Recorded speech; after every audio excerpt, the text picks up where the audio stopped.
It is my pleasure, my really true pleasure, to introduce today Ranjitha Shivaram for the defense of her doctoral studies.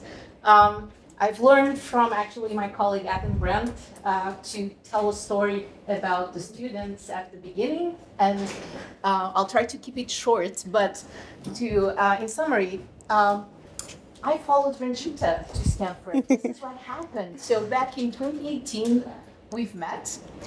She was considering two PhD programs, E-IPER and Engineering and Public Policy at Carnegie Mellon University, where I was at. I had recently been a mom and was on maternity leave, but I was so intrigued by Ranjitha that I did invite her to my home for a one-on-one interview at the time and to get to chat a little bit. Ultimately, she decided to come over here, and soon after, I made the decision to come over here too. Thus, I'm not kidding, I followed Ranjitha. And I've had really enormous pleasure over the last few years to get to know her better, both as a scholar, see her grow in the type of research that she's produced and her independence, and also to get to know her as a really wonderful person. And so with that, I really look forward to listening to all the work that has been produced. Actually, not all the work. There was more work than what you'll see here today. This was a very productive PhD. And with that, the floor is yours, and good luck. Thank you.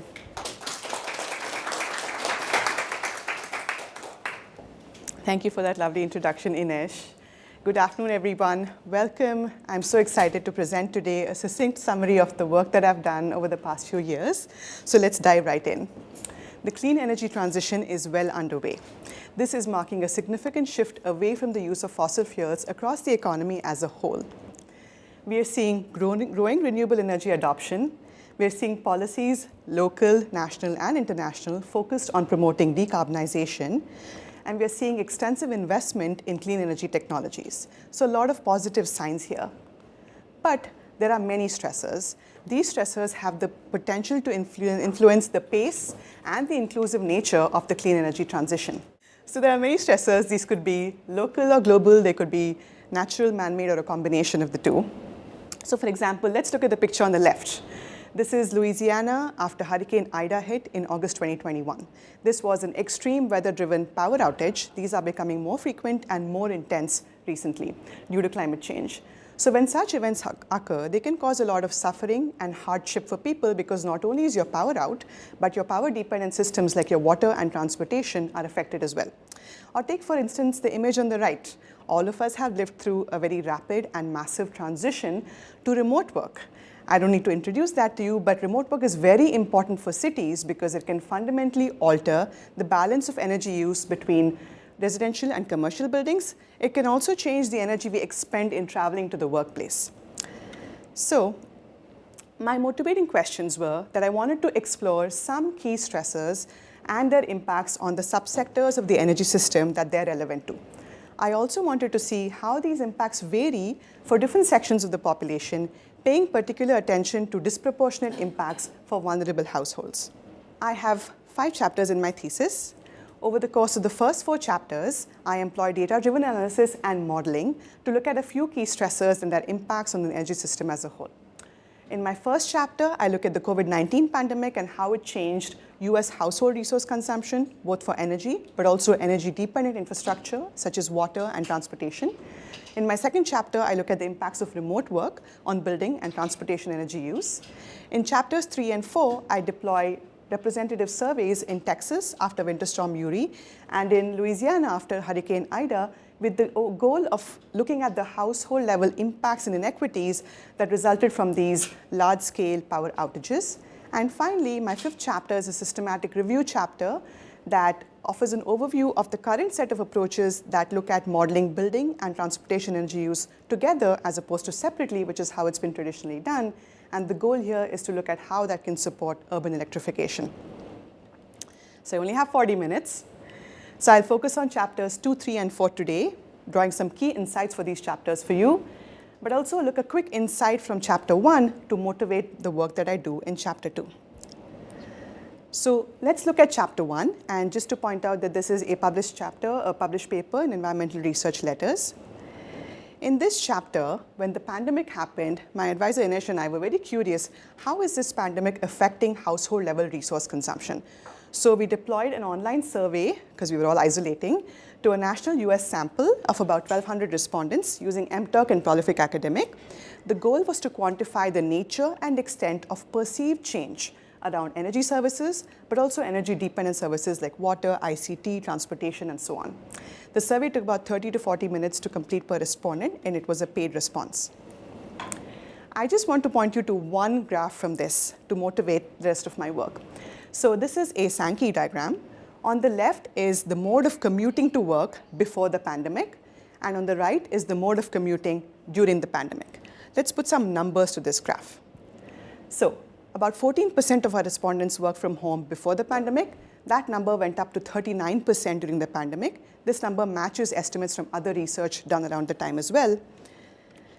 48% of respondents commuted by car, and that fell to about 27% during the pandemic. What you don't see here, but what we also found, is that medium and high income households, about 40 to 50% of them were able to shift away from going into the office by car to working from home. But that share was only 25% for low income households. So not only is there a massive shift, there are potential inequities that we see in the way the pandemic panned out for different types of households. So this was an earlier effort that we deployed in the early stages of the pandemic, which gave us a quick pulse of what was happening, right? But it also motivated my second chapter, where I looked at the impacts of remote work on building and transportation energy use. So this is a work in progress with a manuscript under preparation. Now, I don't need to convince you that remote work is here to stay. There's probably more people in the Zoom call today than there are in person. But there are two major drivers of remote work. One is the increasing digitalization of our work. We use digital tools more and more, making our work more amenable to working from home. This was a trend that was already underway pre-pandemic, but the COVID pandemic actually accelerated that trend. So you see on the left, there's a graph that shows you on the very right that about a third of all work days were spent at home by Americans as of July 2023. So there's a sticky change. It has persisted in the late stages of the pandemic, will probably persist moving forward. What does it really mean for cities? There was a lot of panic in the early days of the pandemic that cities are emptying out, everyone moving to the middle of nowhere. That hasn't quite panned out, right? A majority of households who moved during the pandemic actually stayed within the same metropolitan area, but what they did was move outwards into the exurbs and the suburbs in search of more space. So you see something called the donut effect, which is the hollowing out of the city center and the filling in of the exurbs and the suburbs. So we're seeing a lot of change in mobility and building energy use patterns. What does that mean for urban energy use? If you're staying at home a lot more, you're probably consuming a lot of energy at home. So you might anticipate that residential building energy use goes up. You're not commuting to the office as much, so probably transportation energy use might go down. If office buildings have fewer occupants, they might consume less energy, or if the lights are on, the AC is running, even if no one's around, it might be the same level of energy. So it's kind of unclear what the pattern is. So we might speculate in the general direction of the change, but do we know the magnitude? So I wanted to ask, by how much does this energy use change, and how much did that change vary spatially, both within cities and also across cities? And I wanted to see under what conditions do we truly see some kind of energy savings emerging from remote work. So to answer these questions, I modeled the impact of remote work on urban energy use for the San Francisco Bay Area as a case study of a highly digitalized economy. I used the census tract as a unit of analysis. The way to think about a tract is that it's a proxy for a neighborhood. It has about 4,000 to 4,500 people in it. On the right, you see a map of the Bay Area. There are 9 counties in the Bay Area, out of which there are 1,588 tracts across these 9 counties. I used the 2019 year as a baseline year because that's a useful pre-pandemic baseline. 2022 is a comparison year because 2020-21 were crazy, things were all over the place. Things stabilized in 2022, vaccines were deployed, so it's a useful kind of late pandemic year to have. Okay, this is a very methods-heavy chapter, so I will return to this diagram multiple times to orient us as to where we are. There are 3 key steps in the methodology of this paper. First is estimating the share of remote workers for each tract. The second step is with that share, I can then estimate the transportation energy use between tract pairs. And the third step then is to estimate building energy use in each tract. Let's look first at step 1. For this, I use the American Community Survey data set, which is from the US Census, table SO802, which essentially tells me the means of transportation to work for workers in each tract. So what do you see right off the bat? X-axis is mode of transportation, y-axis is share of workers, lighter colors are 2019. The red rectangle tells you that the share of remote workers for the Bay Area essentially tripled from 2019 to 2022. So it went from 6% to 18%. And then if you run your eyes along the rest of the modes to the right of that rectangle, you see there are drops. So the share of workers commuting by other modes fell across all modes of transportation. This is to be expected because people were staying at home a lot more. Let's look at something a little more interesting. On the x-axis is the share of workers by tract in 2019. On the y-axis is the percentage change in the share of workers from 2019 to 22. The red rectangle shows you that if you had a high share of workers early on as a tract, then you didn't really see much change in the share of remote workers post-pandemic. But moving towards the y-axis, if you had a very small share of remote workers early on, there's a lot more variation in where you landed late in the pandemic. What does that mean spatially for the Bay Area? So these maps compare the share of remote workers for the census tract between 2019 and 2022 for all the tracts in the Bay Area. Let's start with 2019 on the left. So I've marked San Francisco and Palo Alto on here just to orient us a little bit.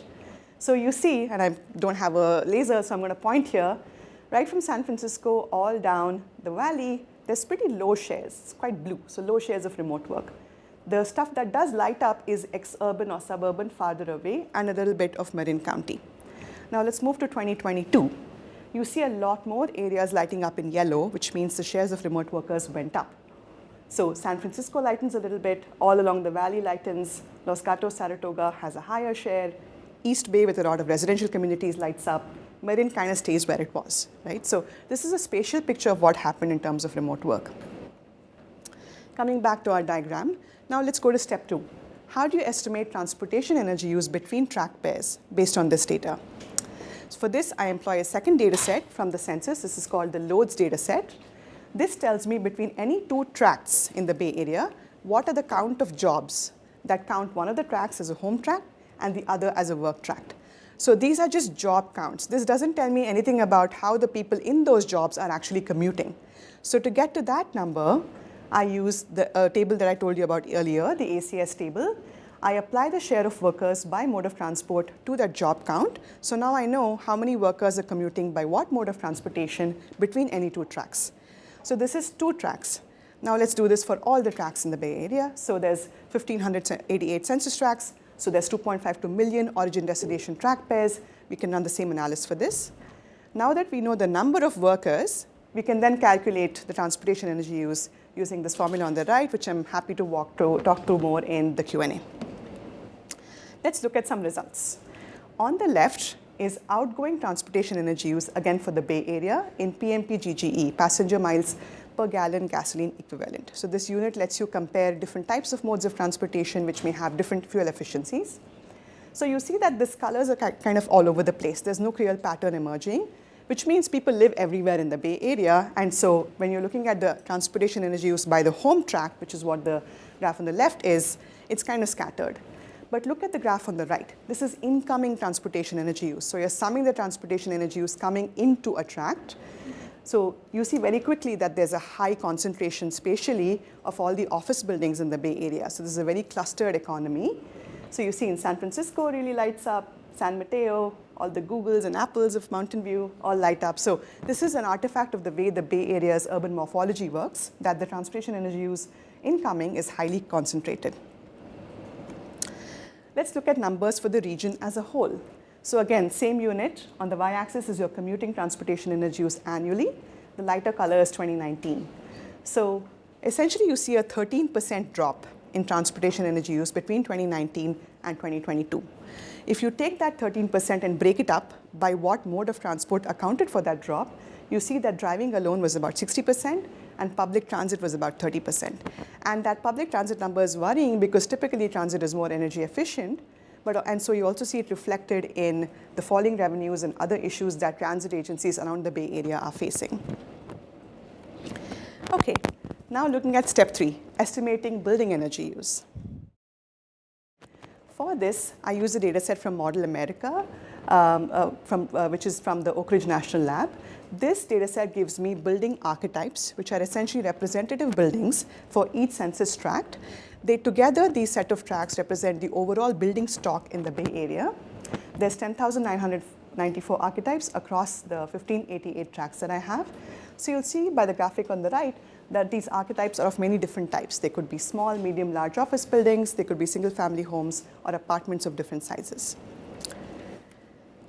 So to estimate building energy use, the key thing to do is to translate remote work into change in occupancy of the buildings. Once you know the change in occupancy, you then plug that in as an input parameter to simulate building energy use using Energy Plus, which is the parametric whole building simulation software that's commonly used in this field. I run that in the EPI package in Python, and then you analyze the outputs broken out a few different ways. So I develop a few scenarios to enable me to see what happens when occupancy in buildings changes. So on the leftmost column, we see that when occupancy changes from prior literature, we know that lights, plug loads, and HVAC. So the lights, your laptops plugging in, your microwaves, and then your AC and heating. These are the loads that change in response to occupancy. So first, I develop a baseline where there's 2019 occupancy levels. And then successively, I add in more and more active energy management so that in scenario 1, you only have 2022 occupancy. Scenario 2, you add in lights and plug loads being responsive. And scenario 3, you add in HVAC being responsive.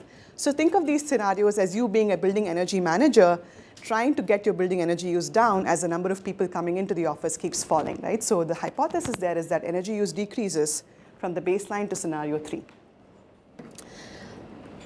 I do something similar for residential buildings where I look at occupancy changes. One slight difference between offices and residences is that at home you have a lot more control over the switches you toggle on and off, the lights you turn on and off. So I only have 2 scenarios that I model for 2022 for residences.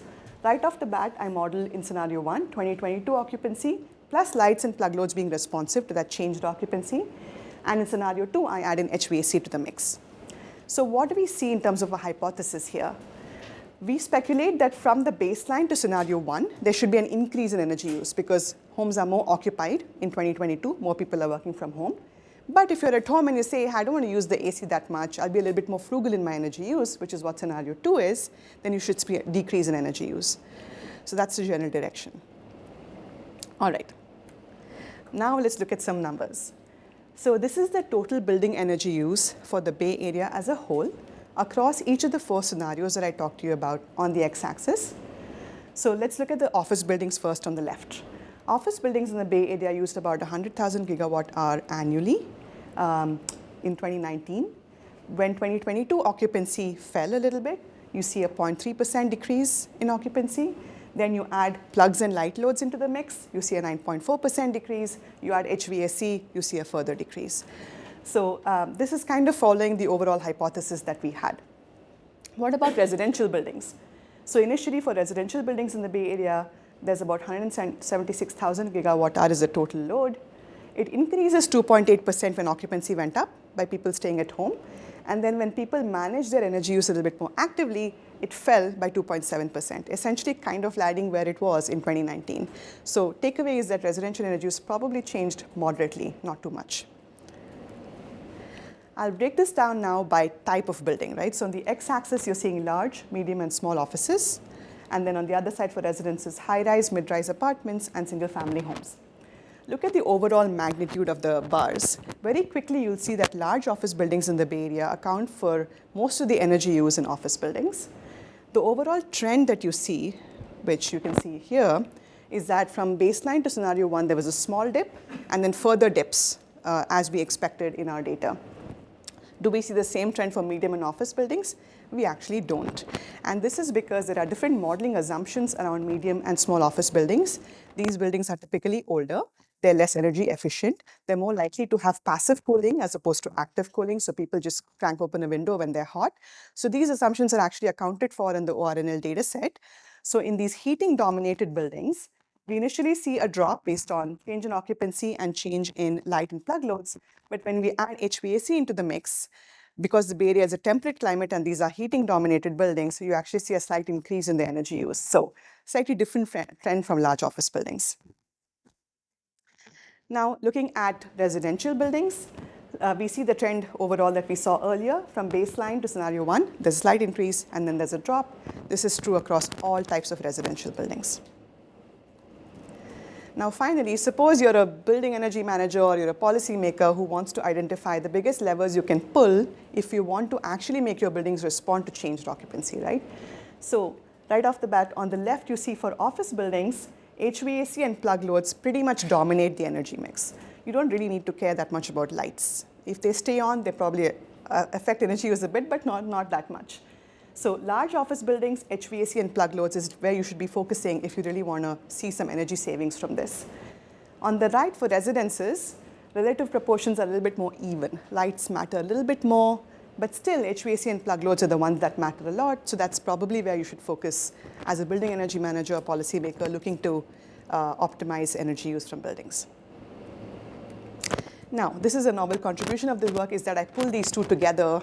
So I look at both transportation and building energy use in one graph. So again, same 4 scenarios on the x-axis, total overall energy use in the y-axis. So look at if you look at the bars in green, that's just transportation energy use. This is actually a very small chunk of overall building energy use. It was kind of surprising to me, but remember that we're only looking at commuting transportation energy use. We don't look at recreation, long distance trips, no goods and services movement, no shipping, no aircraft, no nothing, just commuting to work and back. So it kind of makes sense that it's a pretty small chunk. Residences and office buildings account for most of the energy use. Overall, from the baseline to the first scenario, there's a 1% bump up, and then there's a 3.8% and a 4.4% drop down. So these are not huge numbers. We saw remote work shares triple, but we're not seeing that much in terms of energy savings across buildings and transportation as a whole for the Bay Area. So key takeaways from this project is 1, remote workers tripled from 6% to 18% between 2019 and 2022. There's a lot of spatial variation in how that panned out. 2, driving alone and public transit account for most of the change in transportation energy use. 3, there's reduced energy use in office buildings, and when you actively manage them, they can kind of make up for the moderate change that moderate bump up that you see in residential energy use. And finally, combined energy use across the 2 sectors can decrease, but only with active energy management in buildings. So by design, this was a simple, parsimonious, low-fidelity tool. This was a kind of first-cut analysis. So there's a lot of assumptions here which lend themselves to future work. Some of them are listed here. 1, we have a binary characterization of remote work. Either a worker is either remote or they're not. But that's not reflective of how we work in reality. We're all probably hybrid. We're coming into the office 2 days a week. So we could run some sensitivity analysis that accounts for that hybrid nature of the work. From the transportation end, if you're going home from the office, you're probably picking up your kid from work, you're going to the grocery store. These are called chained trips. We don't account for that in this simple model. We also don't account for EVs and their shares in light-duty vehicles. And finally, this is a simulated building energy use model, right? So there's a lot of data-driven analysis looking at data from smart meters and other sources. So validating this and comparing that to other sources of data would be really helpful. Okay. Moving on to chapters 3 and 4.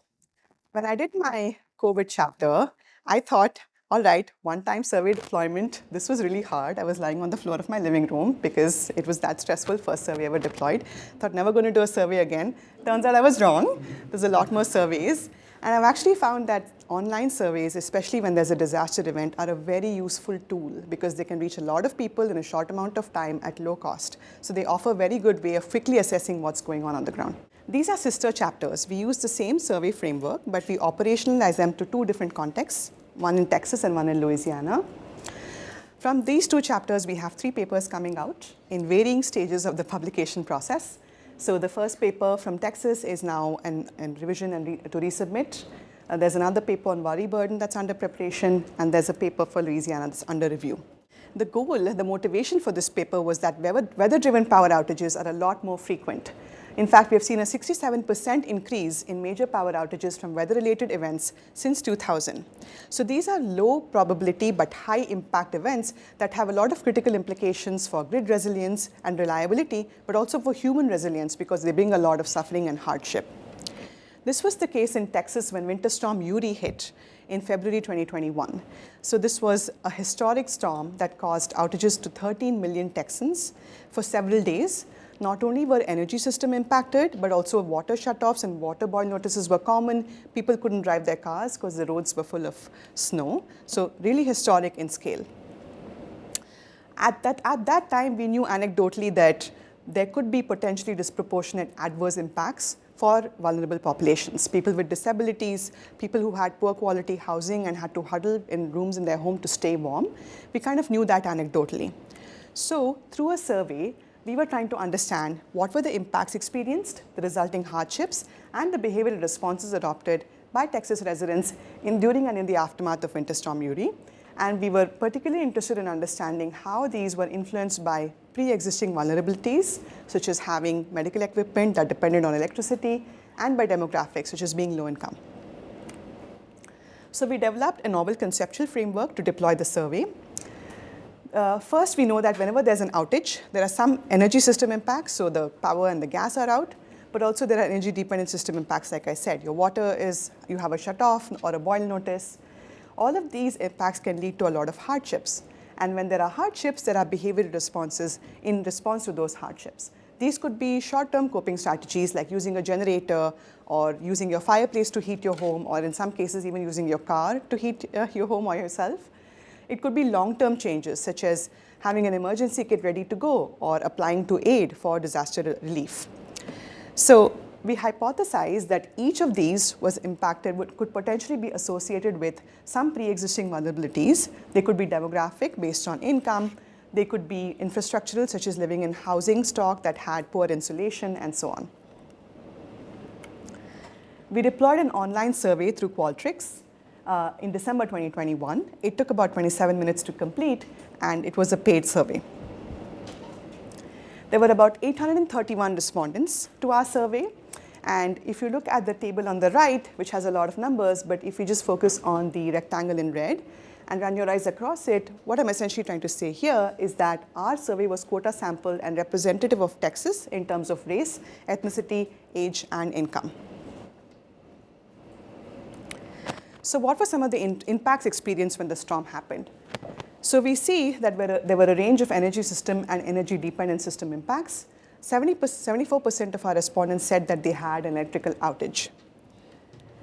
38%, for instance, said they had a water shutoff, and nearly 70% of our respondents said they couldn't drive their car during or after the storm. Not only did we ask whether or not they experienced something, we also asked what duration they experienced the impact for. So this is the number of days experienced if someone experienced an impact. So you see the red bar on the left tells you that about 18% of our survey respondents had a power outage that lasted about 3 days. And from other research, we know that was the median for the population as a whole. And then on the right, the bar again tells you that about 15% of our respondents couldn't use public transit even a week after the storm happened, right? So that's a bimodal distribution with a pretty long tail over there. Okay, so we know what impacts occurred. We know how long they lasted. Now, how do we link those to the vulnerabilities of our respondents? To do so, we develop a vulnerability score. This is essentially a sum of 6 different binary variables. Whether or not someone had a senior in their house, a child, whether they used critical medical equipment that depended on electricity, whether they were low income, whether they were a respondent of Hispanic origin, and whether they were non-white. And these are self-reported, by the way. So on the right is a quick histogram of what our score looks like. It can range from 0 to 6. So we see quickly that about a third of our respondents had one vulnerability, and then significant shares also had higher vulnerabilities than one. To relate our vulnerabilities to our binary impact variables, we use a series of logit regression models. So here the Y is the binary impact or hardship variable, for instance, whether or not someone had an electrical outage. And then we have the beta are our coefficients, and all the X values are the predictors, so the 6 predictors that I just told you about. We run these models individually for each predictor and also together to explore interactions between the different predictors. We also run the same kind of models, but now with demographics. So we have some demographic predictors such as income, race, ethnicity, age, gender, education, and area of residence. again, we run them individually together in one model, and we also conduct some backward stepwise selection because we wanted to identify the models that penalized the least parameters to give us most variation in the data. So we did that using something called the AIC, the Akai-K information criterion. Again, happy to chat more about that in Q&A. Okay, let's look at some results. So let's first focus just on the energy system impacts and the logit regression models from that. This is an odds ratio plot. On the pink dots are electrical outage, the purple dots are gas outage. On the y-axis are the 6 vulnerabilities that we just discussed. On the x-axis are the odds ratios. To walk you through a sample interpretation, I'm taking the coefficients for critical medical equipment and blowing it out on the right here. So the red line is odds ratio of 1. So if the dot is to the right of the red line, it means that respondents with critical medical equipment had higher odds of experiencing electrical outage than those who didn't have critical medical equipment. You see the line there, that pink line is the 95% confidence interval. So if that is intersecting with the red odds ratio line of 1, then this is not a statistically significant effect. If it's clear of the line, like you see in the case of gas outage, it is a significant effect. So let's use that interpretation now and walk through all the different energy system impacts. So for example, when low-income respondents did not have higher odds of experiencing either electrical or gas outages than non-low-income respondents.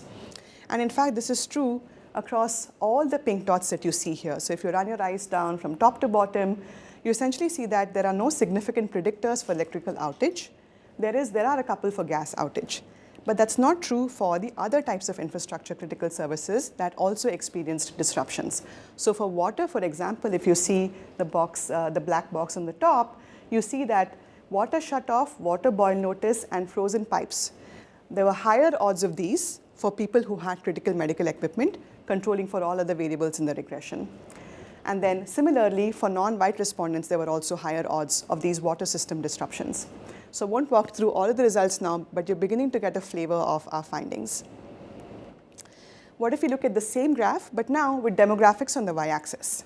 So very quickly you see there are different dots in different infrastructure types. So there are different axes of vulnerability that are seen as significant predictors across the different types of infrastructure services. They're not exactly consistent. But on the top you see age. So you see 2 categories, 35 to 64 and 65 plus. So the default category is someone who's younger than 35. So you see that actually younger respondents were more likely or older respondents were less likely, so all the dots are to the left of the red line, to experience any of these infrastructure system disruptions. And then if you look at the box on the bottom, if you look at race, this is similar to what we found in the previous graph where non-white respondents had higher odds of experiencing water system disruptions. Now let's talk about a different type of hardship that people faced, lost income. 39% of our respondents said that they lost income during the storm. I have the same plots for this, but I'm not going to belabor the point here. Let me just tell you what the significant predictors are, right? So for vulnerabilities, people who had critical medical equipment, respondents who were low income, respondents who were Hispanic or Latino origin had higher odds of having lost income. On the demographics, younger, less educated, and lower income respondents had higher odds of having lost income.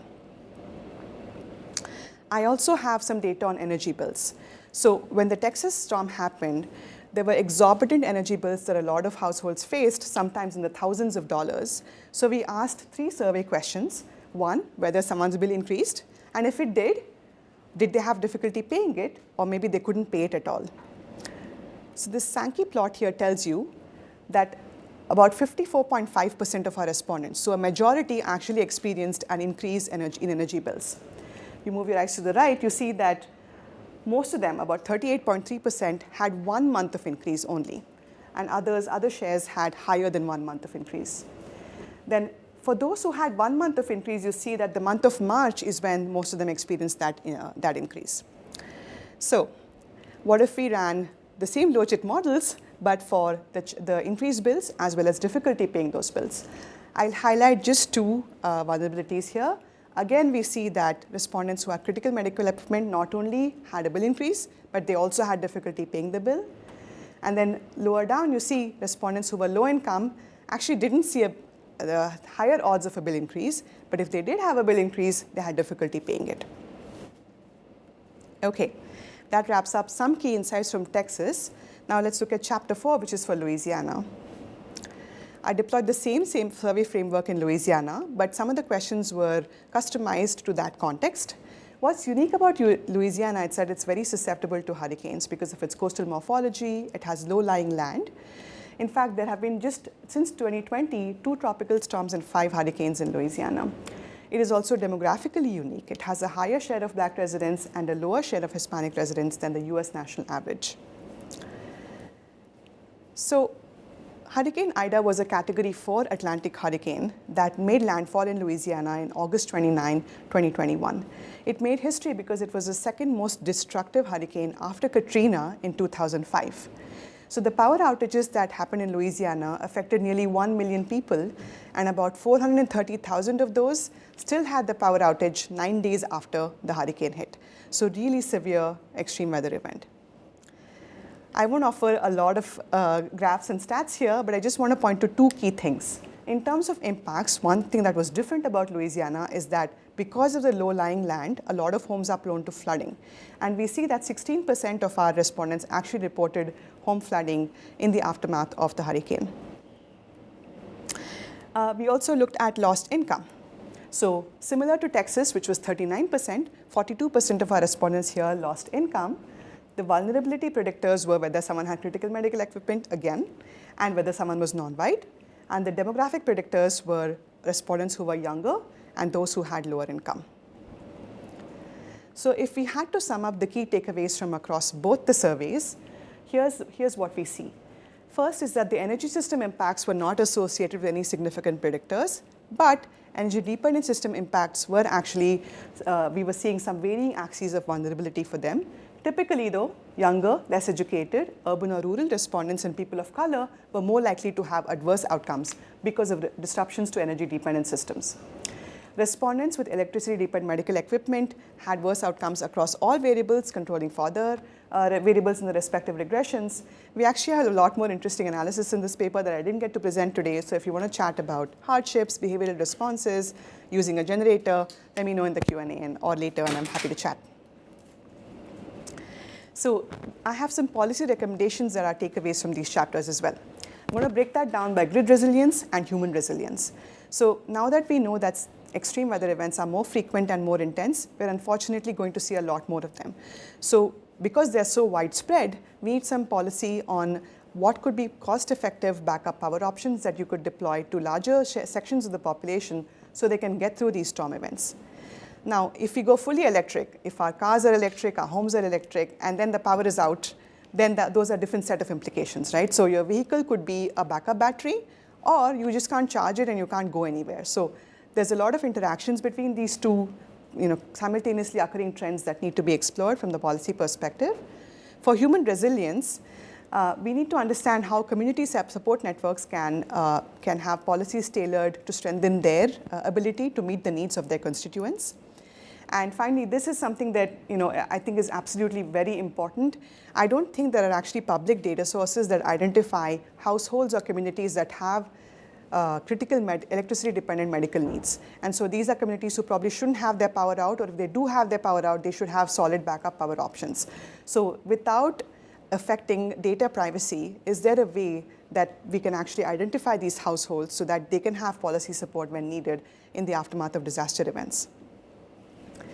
All right, so in conclusion, through my dissertation, I have endeavored to contribute to both theory and practical recommendations looking at a range of stressors and how they can influence the clean energy transition. Leaving the room today, I would love for you to have 3 key takeaways that you can take with you. The first is that the COVID-19 pandemic fundamentally altered household-level resource consumption, and a tempered version of all the changes we saw will likely persist moving forward. Second, more remote work can actually result in lower energy use in urban areas, but only with very active energy use management in buildings and modal shifts away from driving. Finally, energy system disruptions may be felt by everyone, so there may not be any significant predictors, but energy dependent systems do have some significant predictors. And in general, across 2 different disasters, across 2 different contexts, I find that there are higher odds of adverse consequences for younger, less educated, non-suburban respondents and people of color. So this is the end of my thesis, but actually this is a growing body of research.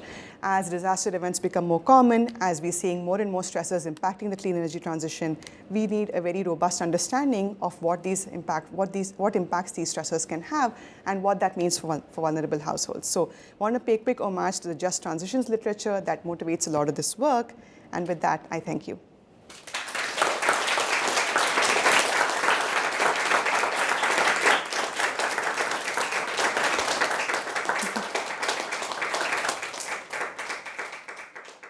Just kind of a question going with to your last chapter, honestly, probably to your last point about kind of getting like publicly available data and how that can kind of work in terms of response.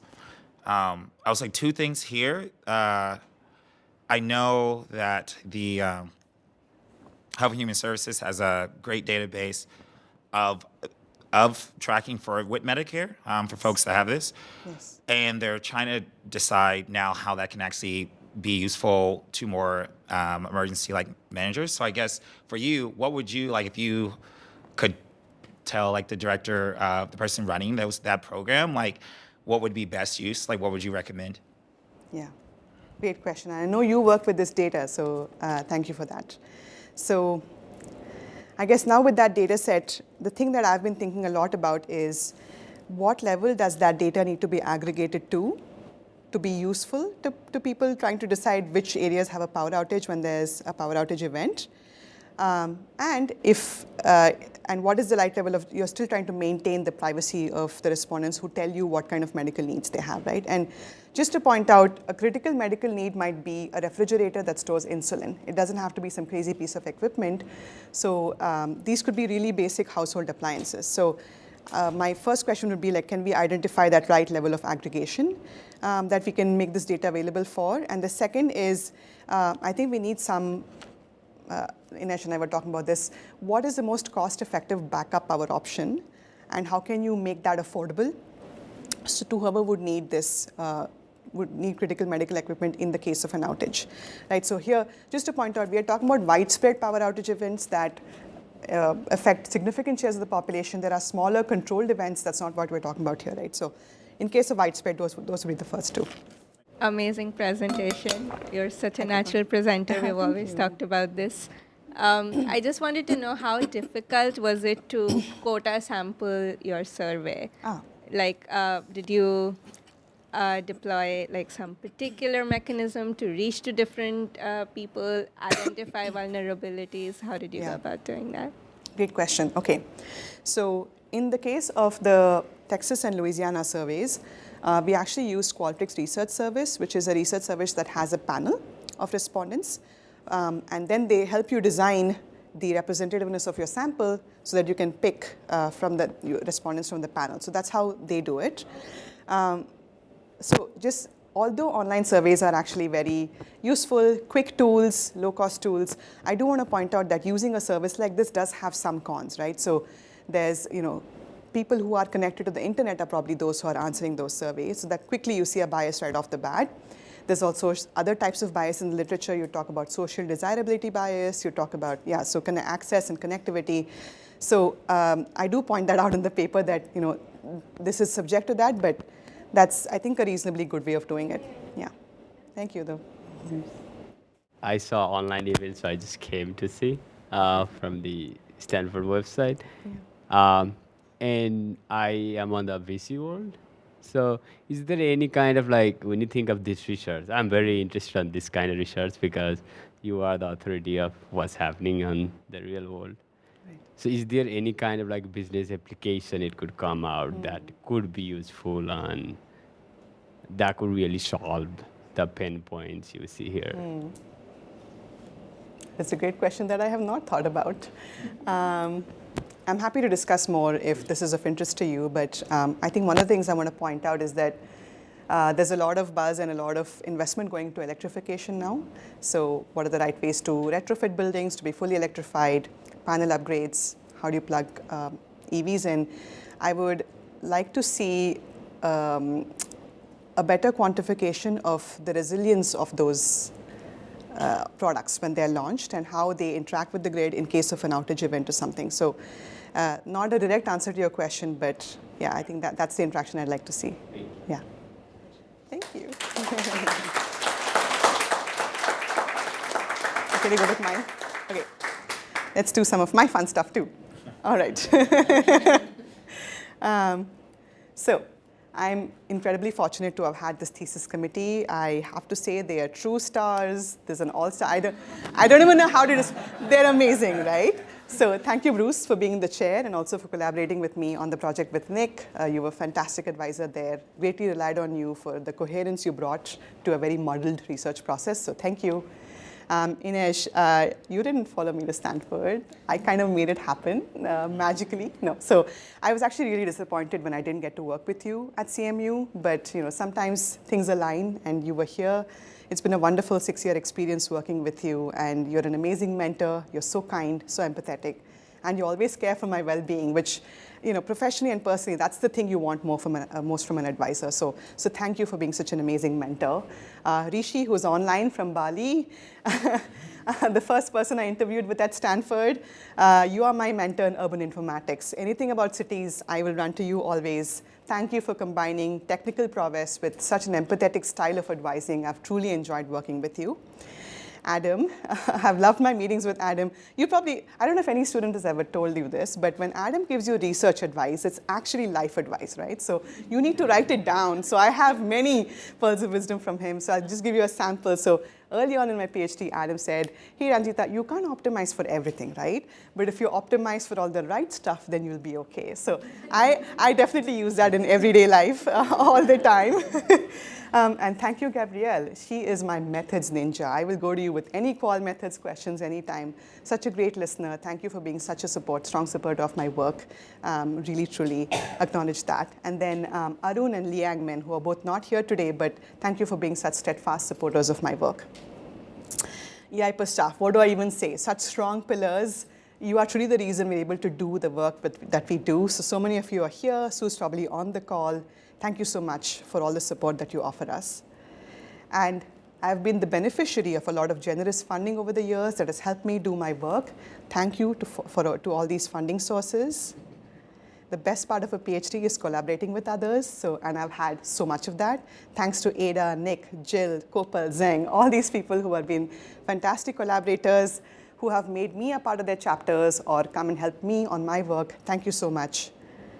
My data collaborators, so ORNL for giving me the building energy data set that forms the foundation of my second chapter, the US Census Bureau, whose data again forms so much of my analysis, but also they're very open to phone calls, and they have tolerated a shockingly high number of calls from me, so thank you.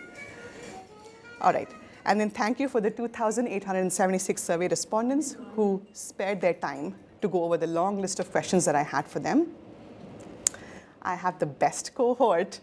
Thank you, this amazing, talented, incredibly dedicated team of students and scholars. You've made my E-IPER journey the most fun, and the E-IPER community beyond the cohort, right? So friends who have graduated, Andrea, Joshina, Rebecca, Lynn, Shikara, Jose, Shannon, and so many of you who are in the room today, thank you. Thank you to friends, family, colleagues across the world, in the Bay Area. Many of them are on the call today. Thank you so much. And thanks to my family. My in-laws are the best and most supportive people ever. So they're driven by such a sense of duty when it comes to caring for family. I will learn that for them and carry it with me. So thank you to my in-laws. To my parents, I have trouble expressing the gratitude that I feel for them. But you sent a child who had a very sheltered upbringing out into the world. So you've given me the bravery, the strength, the ambition to do what I do. And you're truly the reason I'm here today, so thank you. And thanks to my husband, who is roaming around with our 1-year-old child.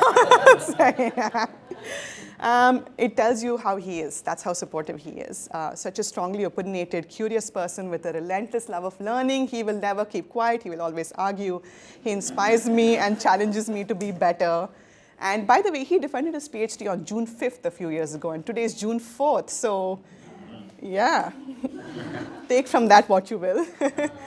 And finally, thank you to my daughter, Mihira. So she is one, but she has already mastered the full range of emotions that a PhD student goes through over the course of their dissertation. She knows what it takes. Thank you for bringing your mischief, your curiosity, your smile into our lives. And I owe it to Mihira to keep working with optimism and energy on the challenge that is the clean energy transition. So thank you.